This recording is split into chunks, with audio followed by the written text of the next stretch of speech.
अस्सलामुअलैकुम, कैसे हैं आप सब लोग? अल्लाह का शुक्र है, अल्हम्दुलिल्लाह मैं बिल्कुल ठीक हूँ और अल्लाह से यही दुआ है कि आप सब भी बिल्कुल ठीक और खैर आफ़ियत से हों। तो जनाब जी, आज जो है ना हस्बैंड ने ला के दी ढेर सारी सब्ज़ी और मैंने ना सोचा, मैंने पहले ही उनसे ही बोल दिया था कि सब्ज़ी में जो है ना शलजम का अचार लाज़मी होना, मकसद ये कि शलजम लाज़मी होना चाहिए क्योंकि मुझे अचार बनाना है, सही है।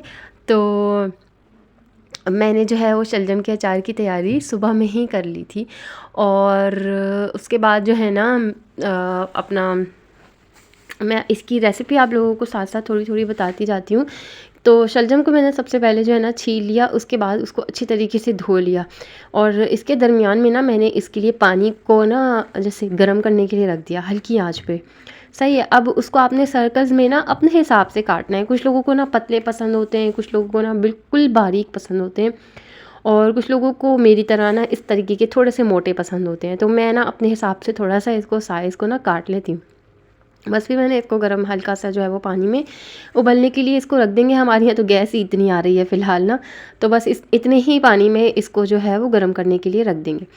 और उसके बाद साथ ही मैंने सोचा मैं आप लोगों को जो है ना फिर से अपने तेल बनाने का थोड़ा सा तरीका जो है वो मैं शेयर कर देती हूँ, क्योंकि ये जो तेल है ना मुझे इससे इतना फ़ायदा हो रहा है। मकसद ये कि 5 तेलों को मिला के अपना एक तेल बना लेना और ये तेल जो है ना आराम से, ये शीशी आराम से मेरी चलती है, सही अच्छी खासी जो है ना ये मेरी चलती है।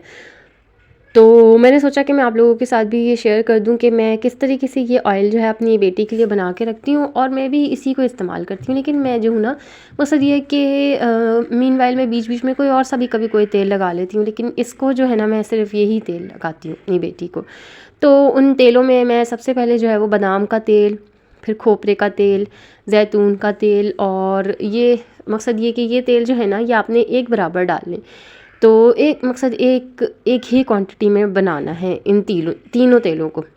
उसके बाद जो ये मस्टर्ड ऑयल है ना इसको आपने हाफ़ क्वांटिटी में लेना है। मकसद ये कि जितनी जितनी क्वांटिटी आप उन तेलों की ले रहे हैं ना उससे हाफ़ से भी कम थोड़ी सी क्वांटिटी आपने जो है ना वो लेनी है। बाकी उसके बाद कोई सा भी बेबी ऑयल आप ले लें, ये जो है ना फ्रेगरेंस के लिए अच्छा होता है और मकसद ये कि मज़बूती के लिए भी बहुत ज़्यादा अच्छा होता है, क्योंकि बच्चों को हम इसी तेल से जो है वो मालिश कर रहे होते हैं। तो ये भी जो है ना मैं लाज़मी डालती हूँ, इससे जो है ना फ्रेगरेंस अच्छी आ जाती है और मस्टर्ड ऑयल का जो स्मेल होती है ना वो ख़त्म हो जाती है। खैर उसके बाद हम वापस आ गए अपने शलजम पर और शलजम जो है ना हमारे उबल गए थे, उसको मैंने निकाल लिया था अलग बास्केट में, बकेट में। तो उसके बाद जो है ना मैंने गुड़ को थोड़े से पानी में, उसी पानी में जो शलजम का पानी था ना उसी पानी में मैंने गुड़ को जो है वो घुलने के लिए उसी चूल्हे पे रख दिया था। उसके बाद शलजम में जो है वो अब हम लहसुन अदरक का पेस्ट शामिल करेंगे। मेरे पास लहसुन अदरक का पेस्ट थोड़ा कम था तो मैंने उसी के डब्बे में जो है ना पानी डाल के थोड़ा सा तो मैंने घुमा लिया था। उसके बाद इसमें हम सिरका शामिल करेंगे। सिरका जो है ना मैंने हाफ़ कप के बराबर शामिल किया था। और फिर उसके बाद कुटी हुई लाल मिर्च जो होती है ना, ये दड़ा मिर्च भी कुछ लोग कहते हैं इसको, तो ये जो है ना हमने 3 टीस्पून भर के शामिल करने। आप अपने मुताबिक देख लीजिएगा अगर आप लोग कम खाते हैं या इससे भी ज़्यादा खाते हैं, क्योंकि शलजम की क्वांटिटी जो है ना मेरी 2 किलो की थी। उसके बाद 2 चमचे भर के जो है ना इसमें हमने नमक डालना है। अच्छा, नमक जो है ना अभी आपने कम ही रखना है, क्योंकि 2-3 दिन बाद आप इसको चख के ट्राई करिएगा तो फिर अगर कम लगे तो नमक बढ़ा लीजिएगा, लेकिन ज़्यादा नहीं करिएगा, क्योंकि अगर ज़्यादा हो गया ना तो फिर वो रचने के बाद और भी ज़्यादा हो जाएगा। उसके बाद जो है ना मैंने राई दाने को पीस लिया था। राई दाना जो है ना मेरे पास 2 टेबलस्पून भर के था और मैंने उसको पीस लिया था। मतलब ये कि पीसने के बाद ये 2 टेबलस्पून था, उससे पहले तो ये ज़्यादा ही था। और चाट मसाला जो है ना वो हमने 1 टेबलस्पून भर के डालना है। चाट मसाले से जो है ना वो अच्छी सी चसक सी आ जाएगी। बाकी ये कि मिर्चों के लिए आप कुटी हुई लाल मिर्चें और पिसी हुई लाल मिर्चें भी डाल ही रहे हैं। पिसी हुई लाल मिर्चें जो है ना मैंने हाफ़ टी स्पून के बराबर डाली थी, क्योंकि ये वाली लाल मिर्चें बहुत तेज़ हैं। उसके बाद आपने जो आपका रेगुलर वाटर इस्तेमाल का होता है ना, जो बॉयल्ड वाटर होता है, जो हम लोग आजकल कैन का पानी इस्तेमाल कर रहे हैं, वो वाला पानी आपने 1 जग भर के डाल देना है। अच्छा, मैं साथ में ना इसमें हरी मिर्चें भी डाल देती हूँ, क्योंकि अचार में पकी हुई हरी मिर्चें जो है ना मेरे हस्बैंड को इस शलजम के अचार में बनी हुई हरी मिर्चें वो बहुत पसंद से खाते हैं, तो उनके लिए मैं ये डाल देती हूँ। मेरे लिए जो है ना वो शलजम हो जाता है। अच्छा, अब आप देख लें गुड़ को पकाए पकाए जो पानी जितना था ना वो आधा रह गया और गुड़ जो है ना वो अच्छे से उबल गई, इसमें पक गई और घुल गई सही से। तो बस इसको जो है ना आपने इसमें शामिल कर देना है। इसी से जो है ना एक ज़बरदस्त सा कलर आएगा, हल्की सी मिठास आएगी, मिर्चें, मीठापन, ये इसी इसी का नाम जो है ना वो शलजम का अचार है। बाकी इसको आपने हल्का हल्का सा इस तरीके से एक हाथ घुमा के जो है ना बस इसमें कोई फ्लैट सा चमचा चलाइएगा, तो ताकि जो है ना शलजम ना टूटे। बाकी ये कि हमारी अम्मी अल्लाह बख्शे कहा करती थी कि शलजम के अचार में ना 2-3 हाथ नहीं लगने चाहिए, एक ही बंदा डाले तो एक ही बंदा निकाले, और वही बंदा जो है ना इसका रेगुलर मकसद ये कि अपना ही हाथ चलाए, दूसरा कोई और ना चलाए। तो मैं अपने हस्बैंड को ना बिल्कुल भी नहीं हाथ लगाने दे रही इस अचार को। मैं उनसे कह रही हूँ आपने इसको टच भी नहीं करना, और जो है ना मुझसे ही लें अगर आपको चाहिए तो, क्योंकि उनको ना सिर्फ पानी और हरी मिर्चें पसंद है, इसमें वो शलजम इतने शौक़ से नहीं खाते। तो ख़ैर बस हमारा शलजम का अचार जो है रेडी है। मैंने यहाँ पे हल्का सा नमक और मिठास चेक कर ली थी, और मैंने इसमें सिरका जो है ना मैंने थोड़ा सा बढ़ा लिया था। सिरका मैंने हाफ़ कप में ही डाला है, मकसद ये कि उस वक्त मैंने कम डाला था तो इस वक्त मैंने और बढ़ा के, तो बस मेरे अब इसको जो है ना अब आप भूल जाएँ 8 से 10 दिन के लिए, लेकिन ये कि हर दिन एक दफ़ा आपने इसमें चमचा ज़रूर चलाना है। उसके बाद जी ये व्लॉग जो है ना मेरा काफ़ी दिन पुराना है, जो कि मकसद ये कि मैंने सफाई करके जो है ना मैंने रख ली थी, और जो धुलाई सफाई जो मैं अभी आपको आगे दिखाने वाली हूँ ये जो है ना मैंने करके रख ली थी बच्चों के रूम को सेट करने के लिए। लेकिन बच्चे को रूम जो है ना मैं सेट नहीं कर पा रही थी, क्योंकि मेरे पास मकसद ये कि उनको सुलाने के लिए मैं चाह रही थी कि हस्बैंड ना मुझे कुछ सही से कुछ 6-8 गद्दे इस तरह के ला दें कि मैं बच्चों के लिए ना बेड की तरीके से सेट कर लूँ, ताकि बच्चे जो है ना उनको पता हो कि उन्होंने ना यहीं लेटना है, यही उनका बिस्तर है। और बस मैं ये चाह रही थी। तो लेकिन हस्बैंड उनका ना कुछ और ही इरादा था, और वो इरादा उन्होंने आज खैर से पूरा किया। तो मैंने सोचा कि बस आज इस वीडियो को जो है ना कंप्लीट करके, तो ये भी मैं साथ ही ऐड ऑन करके जो है ना इसमें मैं डाल देती हूँ। तो बस अब जो है ना मैंने इस रूम के हल्के-हल्के से जो भी इसमें सामान पड़ा हुआ था ना, इसको मैंने सारा बाहर निकाला, और बाहर निकालने के बाद जो है ना इस रूम की मैं धुलाई कर लूँगी। इस रूम की धुलाई ना मेरे लिए इतनी तो ईज़ी हो जाती है, क्योंकि बाहर जो है ना यहाँ पे सेवरेज सिस्टम बना हुआ है हल्का सा। तो ऐसा है कि यहाँ से जो धोते हैं ना हम, तो वो पानी हम बाहर निकाल सकते हैं। बाकी ये कि इस दिन जो है ना मेरी वॉशिंग भी चल रही थी, क्योंकि अभी तो मैं कुछ दिन से वॉशिंग नहीं कर पा रही। फिर वॉशिंग मशीन जो है ना वो फुल ऑन भरी हुई है, तो वो भी इंशाल्लाह किसी दिन देखना है। लेकिन ये दिन जिस दिन मैंने ये काम किया था ना, तो उस दिन जो है ना मैंने ये सारी वॉशिंग भी करी थी। तो उसका जो वॉशिंग मशीन का सर्फ़ वाला पानी था ना, मैं वही ला के डाल रही थी एज़ यूजुअल। आधे काम को करने के बाद मुझे याद आता है कि मैंने जाले तो झाड़े ही नहीं, और जाले जो है ना मैं हमेशा झाड़ना भूल जाती हूँ। मकसद ये है कि आधे काम को करने के बाद मुझे याद आता है कि जी अब जाले भी झाड़ लिए जाएँ। तो सबसे पहले जो है ना मैंने जाले झाड़े, क्योंकि लगे हुए थे सही ना। मेरे घर में मकड़ियों का बहुत ज़्यादा आना है, और इतनी जल्दी जाले बनाती हैं मेरे घर में मकड़ियाँ ना, कि ऐसा लगता है कि ना कभी अगर आप किसी चीज़ को ऐसे देखें ना कि कल तो यहाँ से मैंने सफाई करी थी और आज इतना बड़ा जाला, तो इंसान कोई गैर अगर देखे ना तो वो कहेगा कि भाई इनके घर में तो सफाई नहीं होती। लेकिन मुझे पता है कि मैं ना रोज़ के हिसाब से गीले कपड़े से साफ़ कर रही होती हूँ। जहाँ भी मुझे कहीं जाला नज़र आ जाए ना, तो मैं फ़ौरन से साफ़ कर देती हूँ। लेकिन मेरे घर में मकड़ी की ना बहुत ज़्यादा आमद है, और इसके लिए मैंने सुना है कि सूरह रहमान पढ़नी चाहिए। और मैंने जो है ना अब इंशाल्लाह सूरह रहमान का विर्द जो है ना मैंने सही से शुरू कर दिया है अब। तो मैंने सोचा आप लोगों के साथ भी शेयर कर दूं, क्योंकि बहुत सारे फ़ायदे सुने मैंने सूरह रहमान के, तंगदस्ती के लिए भी और वैसे भी। बाकी ये कि पंखा मेरा अल्हम्दुलिल्लाह बिल्कुल साफ़ था। पंखे में मुझे इतनी ज़्यादा कोई मेहनत नहीं करनी पड़ी, बस हल्का-हल्का सा मैंने हाथ मारा, क्योंकि ये वाला पंखा चल ही नहीं रहा। और यहाँ पे कोई ऐसा मकसद ये कि मट्टी का आने का जो है ना इतना रास्ता है नहीं, क्योंकि ये वाला जो इसका डोर होता है ना गैलरी का, तो मैं इसको तो मैं बंद ही रखती थी। जब ये ड्राइंग रूम था तब भी मैं इसको बंद ही रखती थी, और अब खैर से बच्चों का रूम होगा तो मच्छरों की वजह से तो मैं इसको बंद ही रखूँगी। बाकी ये कि अब जो है ना मैंने सर्फ़ वगैरह डाल के और सर्फ़ का पानी डाल के इसको मैं सही से अच्छी तरीके से रगड़ के धो लूँगी, क्योंकि धोए हुए इस रूम को ना मुझे 1 साल हो गया, क्योंकि यहाँ पे सोफ़ा वगैरह लगे हुए थे, और सोफ़ा हटा के भी मैंने बीच में, मेरे ख़्याल से मैंने रमज़ान में धोया था, मुझे याद पड़ रहा है कि सोफ़ों को बीच में करके जो है ना मैंने सही से रूम धोया था। लेकिन शायद मैंने वो शेयर नहीं किया था, या किया था तो पता नहीं, वल्लाह आलम। व्लॉगिंग करते हुए भी तो मुझे माशाल्लाह 2.5 साल के करीब होने वाले हैं। बाकी बस अल्लाह की मर्ज़ी कि अल्लाह ने कब देनी है कामयाबी भी और यहाँ से मेरी रोज़ी भी अल्लाह को मालूम है। मेहनत मैं पूरी कर रही हूँ अल्हम्दुलिल्लाह।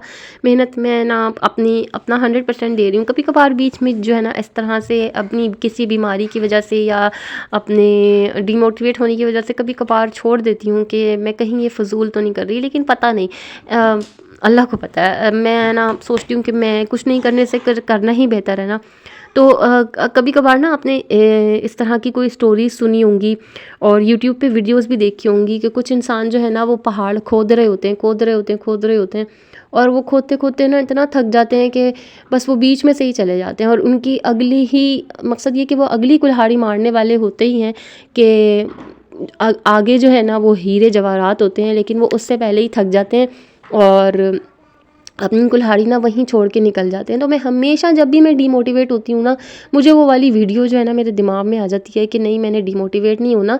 क्या पता मेरी इस कुल्हाड़ी को मारने के बाद जो है ना वो अगला अगला स्टेप जो है मेरे हीरे हों। तो इंशाल्लाह मैं अपने अल्लाह से ना पुरुमीद हूँ, कभी ना कभी मेरा अल्लाह मुझे कामयाबी ज़रूर देगा। और बातों बातों में जो है ना रूम भी धुल गया था और वॉशिंग भी पूरी हो गई थी, अल्लाह का शुक्र है। बेहतरीन तरीके से जो है ना उस वक्त भी जो है वो कपड़े जमा हुए हुए थे और इस वक्त भी जो है वो इसी तरीके की हालात जो है ना वो हो गए हैं वॉशिंग मशीन में। बाकी ये कि अल्हम्दुलिल्लाह कपड़े भी साथ ही धुल गए थे और रूम भी साथ ही धुल गया था। और माशाल्लाह जब सर्दियाँ होती हैं ना तो बच्चों के एक नहीं, बच्चों के 3-3 वज़ा के एक वक्त के जो है ना 3-3 4-4 वज़ा के कपड़े होते हैं, क्योंकि वो वेस्ट भी पहन रहे होते हैं और फिर ना अंदर स्वेटर भी पहन रहे होते हैं, स्वेट शर्ट्स भी होती हैं, पैंटीज़ भी होती हैं और फिर बच्चों के पैंट्स, अंदर कोई ट्राउज़र्स पहन रहे हों तो वो भी होते हैं। ऊपर अगर किसी को ज़्यादा सर्दी लग गई तो वो भी स्वेटर जो है ना वो जमा हो जाता है। और माशाल्लाह हस्बैंड तो मेरे रोज़ ही कपड़े बदलते हैं। मैं अपने आप में ना कंट्रोल करके चलती हूँ, हफ्ते में 1 या 2 जोड़ा बदलती हूँ। मैं कहती हूँ कि कम से कम मैं अपने ऊपर तो कंट्रोल कर सकती हूँ ना, तो मैं अपने पे कंट्रोल कर लेती हूँ। बाकी ये कि बच्चों के कपड़े तो रोज़ के हिसाब से चेंज होने, और हस्बैंड ने माशाल्लाह बाहर जाना होता है तो उनके कपड़े चेंज हो रहे होते हैं। खैर मुझे समझ नहीं आ रहा था मैं किस तरह से मैं क्या बिछाऊँ क्या ना बिछाऊँ, इस कारपेट को किधर बिछाऊँ, उस कारपेट को किधर बिछाऊँ। तो वही वाली दरी जो मैंने आप लोगों से जब मैं कमेंट सेट कर रही थी ना, तो मैंने आप लोगों से वो ब्लैक एंड वाइट दरी जो मैंने शेयर करी थी ना, मैंने सोचा कि बस इन्हीं दोनों दरियों को मैं यहाँ पे डाल देती हूँ। और ये वाली चांदनी ना मेरे पास बीच में से मैंने इसको सिया हुआ था, ये इतनी लंबी सी चादर थी तो मैंने इसको बीच में से सिया हुआ था। तो मैंने आज जो है ना मैंने इसको उधेड़ लिया और इसको उधेड़ने के बाद ना मैंने सोचा कि 2 अलग अलग दरियाँ ना इस तरीके से आमने सामने करके तो फिर मैं इसको सही से मैं बिछा लेती हूँ। और अलग से जो ये जो मैंने बीच में से चादर उधेड़ी है ना, इसको मैं अलग अलग बिछा लेती हूँ, क्योंकि हस्बैंड ने मुझसे कहा था कि मैं तुम्हें आज जो है ना गद्दा वद्दा जो है मैं सही से ला दूँगा, मैं तुम ना सही खुश हो जाओगी। मैंने कहा अच्छा चले ठीक है। तो उन्होंने मुझे जो है वो एक गद्दा ला के दिया, वो लेकिन थोड़ा सा ना वो यूज़ में था। तो मैंने सोचा चलें सही है, 5-6 गद्दों के होने से, और उनको मकसद ये कि उठाई बिठाई भी उसकी आसान नहीं होती, वो तो इसकी भी नहीं होती आसान, लेकिन ये कि इसकी थोड़ा सा ऐसा है कि बच्चे बेड की तरीके से इस्तेमाल कर लेंगे। बाकी ये शो पीस वगैरह भी हस्बैंड ने लगा दिए थे, क्योंकि काफ़ी अरसे से ना इसी रूम में पड़े हुए थे। तो जब सोफ़ा मैंने बाहर निकाले ना तो फिर हस्बैंड ने कहा कि मैं तो ना ये भी लगा ही दूँगा। बाकी फ़िलहाल टेबल जो है ना मैंने इस तरह से सेट करी थी, और इस गुलदान में मैंने फूल ला के लगाने हैं इंशाल्लाह। ये भी कभी ना कभी मैं ले आऊँगी ख़ुद से ना, तो दराज़ पे मुझे मिल नहीं रहे इस तरह के लंबे फूल। बाकी ये कि ये 2-3 दिन का मिक्सअप व्लॉग है। अगर आप लोगों को बच्चों के कपड़ों में कुछ इधर उधर की चेंजेस नज़र आ रहे हो ना, तो इसको आप समझ जाइएगा। बाकी ये है आज का व्लॉग, मतलब फ्राइडे का व्लॉग। आज जो है ना मैंने बच्चों की छुट्टी करा ली थी, क्योंकि मुझे जो है ना वो डायरी आई थी बच्चों के लिए कि उनको मकसद ये कि पोलियो वैक्सीनेशंस होंगी, तो अगर आप लोग अलाउ करते हैं तो आप इस पेपर को फ़िल कर दें। लेकिन लास्ट टाइम जो है ना ऐसा हुआ था कि सुबहान के हाथ पे मैंने देखा कि पोलियो वैक्सीनेशन का निशान लगा हुआ था। हालांकि मैंने जो है वो नॉट अलाउड करके भेजा था, और लेकिन लास्ट टाइम जो है ना सुबहान के हाथ पे, सुबहान की फ़िंगर पे जो है ना वो ब्लैक निशान लगा हुआ था। तो इस दफ़ा मैंने सोचा कि मैं कोई रिस्क नहीं ले रही। ये इस तरीके की हरकतें ना मेरे ख़्याल से स्कूल्स में नहीं होनी चाहिए। पेरेंट्स की गैर हाज़िरी में ये लोग कौन होते हैं इस तरीके से जो है ना बच्चों को वैक्सीनेशन या पोलियो के कतरे पिलाने वाले, मेरी समझ नहीं आती ये स्कूल वाले भी क्यों इस तरह का साथ देते हैं। चले खैर वो तो मजबूर हैं कि उनको अगर गवर्नमेंट का साथ ना देना पड़े तो वो तो बेचारे फिर रोल ही जाएंगे। लेकिन ये कि ये कहाँ का उसूल है कि आप माँ बाप की गैर हाज़िरी में आप किसी को पोलियो के कतरे या पोलियो के वैक्सीनेशन पिलाएं। अल्लाह ना करे बच्चे को कुछ हो गया तो कौन ज़िम्मेदार है। तो मुझे तो इस बात पे ना बड़ा ही गुस्सा आता है। तो फिर मैंने सोचा मैंने अपने बच्चों को भेजना ही नहीं है, भले छुट्टी का नाम आ जाए, लेकिन ये है कि मैंने अपने बच्चे नहीं भेजने। खामख़ाई में मैं रिस्क नहीं लेना चाह रही थी। बाकी ज़ोहर का टाइम हो गया था जुम्मे का, तो बस फिर मैं अब जुम्मा पढ़ने खड़ी हो गई थी, साथ ही मैंने कुरान मजीद रख लिया था। उसके बाद ही मैंने सोचा कि मैं फटाफट से जो है ना मैं गद्दा सेट कर लूँ। ये जो मैंने वाटरप्रूफ बेडशीट्स हैं ना, ये मैंने 2 मंगाई थी। जिस वक्त मैं मंगा रही थी ना, उसी वक्त मैंने अल्टरनेटिव में ही 2 मंगवाई थी, लेकिन मुझे नहीं पता था कि मुझे ये इस तरह से बिछाना पड़ेगी। और ये मैंने अब तक यूज़ नहीं करी थी, तो मैंने ये पैक जो है ना मैंने खोली और इसको मैंने बिछाया और फिर इस तरीके से थोड़ी बहुत सेटिंग को मैंने चेंज किया। और मैंने सोचा कि अब यहाँ पे जो है ना मैं मोटी बेडशीट बिछा देती हूँ, क्योंकि बच्चे जो है ना अक्सर जंपिंग कर रहे होते हैं या फिर लेट रहे होते हैं, उछल रहे होते हैं ना, तो फिर बेडशीट जो है ना वो ख़राब हो जाती है। मैंने सोचा कि मैं यहाँ पे गुलटेक्स की ही बेडशीट जो है ना मैं ये बिछा देती हूँ, ताकि ये जो है ना इधर से उधर भी नहीं होगी, और मकसद ये कि ज़्यादा नहीं होगी वो तो ज़ाहिर है, बच्चे तो इंसान है, लेकिन ये कि इतनी ज़्यादा नहीं होगी वाज़ेह तौर पे ना। बाकी अब कुशन भी मैं यहीं पे बच्चों के लिए मकसद ये कि बच्चों के ही रूम में सेट कर रही हूँ, इधर उधर और कहीं जगह भी है भी नहीं। और बाकी ये कि पिलोज़ वगैरह जो हैं मैं ऐसे ही रख रही हूँ, क्योंकि बच्चे जो है ना काफ़ी, अगर मैं इनको बोल भी दूँ ना कि ये वाला पिलो इस्तेमाल कर लें, तो बच्चे नहीं करते। तो मैं फिर भी मैंने इस ऐसे मकसद ये कि एज़ अ शो मेरे पास पिलो ज़्यादा थे, तो मैंने 2 यहाँ रख दिए। बाकी अभी 2 वहाँ के लिए जो बेडरूम है ना मेरा, वहाँ का मुझे इंतज़ाम देखना है कि मैं 2 में और कैसे बनाऊँगी। तो हस्बैंड ने मुझे कहा है कि वो मुझे ना कटिंग ला देंगे, जैसे ओवरलॉक की दुकानों पे जो कटिंग मिलती है ना, वो साफ़ सुथरी सी करके हस्बैंड ने कहा है कि वो मुझे ला देंगे ना, तो फिर मैं इंशाल्लाह एक आध तकिया और भारी तकिया बना लूँगी, क्योंकि हस्बैंड को ना मेरे भारी तकिया पसंद है, उनको नरम नरम तकिए नहीं पसंद, तो उनके लिए तो मैं फिर वो बना दूँगी। बाकी हमारे इस्तेमाल में जो है ना ये अपना बॉल फाइबर का ही पिलोज़ जो हैं वो रहेंगे। तो अल्लाह का शुक्र है, इस तरह का जो कुछ रूम है ना वो बच्चों का सेट हो गया है। बाकी अल्लाह का शुक्र है कि अभी थोड़ा बहुत मुतमईन हूँ। बच्चे की छेड़खानियों से जो है ना मुझे थोड़ा सा ये हो रहा है कि वो जो ड्राइंग रूम की चीज़ें हैं ना वो मैं बाहर रख नहीं सकती, क्योंकि कॉमन में ना इस तरह की स्पेस नहीं है कि मैं ड्राइंग रूम की ये सजावटें वाली चीज़ें जो है ना मैं बाहर सेट करूँ। बाकी अभी तो बस मैंने यहीं रूम में ही रख लिया है। बस ये है कि बच्चों को रात को सोने के लिए इस्तेमाल करवाऊँगी मैं ये रूम। वैसे ऐसा जो है ना मैं बच्चों की एंट्री यहाँ पे मैं होने नहीं दूँगी इतनी ज़्यादा ऐसा। बस इनको या तो कभी दोपहर में सुला दिया, और रात की इनकी रूटीन जो है ना मैं यहीं की बना रही हूँ अब। तो बच्चों को खैर से यहीं सुलाना पड़ रहा है, सुलाना है, लेकिन अभी उनके साथ जो है ना यहीं हमें सोना पड़ रहा है। बाकी मैंने सोचा ये शो पीस आप लोगों को थोड़ा सा करीब से दिखा दूँ। ये आप लोगों को शायद याद होगा कि मैं संडे बाज़ार से ये वाली जो फ़िश की ये थी ना अपनी प्यालियाँ, ये मैं लेके आई थी। तो ये बॉल्स जो है ना ये हस्बैंड के पुराने सामान में, उनकी स्टेशनरी में रखा हुआ था। जब वो उनका अपना ऑफिस था ना, तो उसमें इनके बॉल्स थी ना, तो मैंने ये तीनों बॉल्स मैंने उनसे ले ली। मैंने कहा मुझे दे दे। मुझे नहीं पता था मैंने कहाँ इस्तेमाल करनी है, लेकिन मैंने यहाँ इसको जो है वो इस्तेमाल किया। इस तरीके का कुछ रूम जो है ना वो सेट हो गया, अल्लाह का शुक्र है, माशाल्लाह बहुत प्यारा लग रहा है। तो अभी बच्चों को मैंने यही बताया है कि हाँ जी ये आप लोगों का रूम है, और मुझे बहुत ना देखने से भी अच्छा लग रहा है। काफ़ी टाइम ना मैं भी, मकसद ये कि अभी आजकल मैं भी यहीं कहीं सो जाती हूँ दोपहर में या बच्चों के साथ ना, बड़ा सुकून की नींद आ रही है, क्योंकि ये गद्दा जो है ना वो मेरे गद्दे के मुकाबले में ना थोड़ा सा नरम है। दैट्स इट जी, बस यहीं पे अपना व्लॉग को एंड करती हूँ। और कल से जो है ना वो आज के मकसद फ्राइडे का जो कंटिन्यूड व्लॉग होगा ना वो मैं आप लोगों के साथ इंशाल्लाह शेयर करूँगी, और दावत व्लॉग भी इंशाल्लाह शेयर करने वाली हूँ। तो स्टे ट्यून। अल्लाह हाफ़िज़, फ़ी अमानिल्लाह।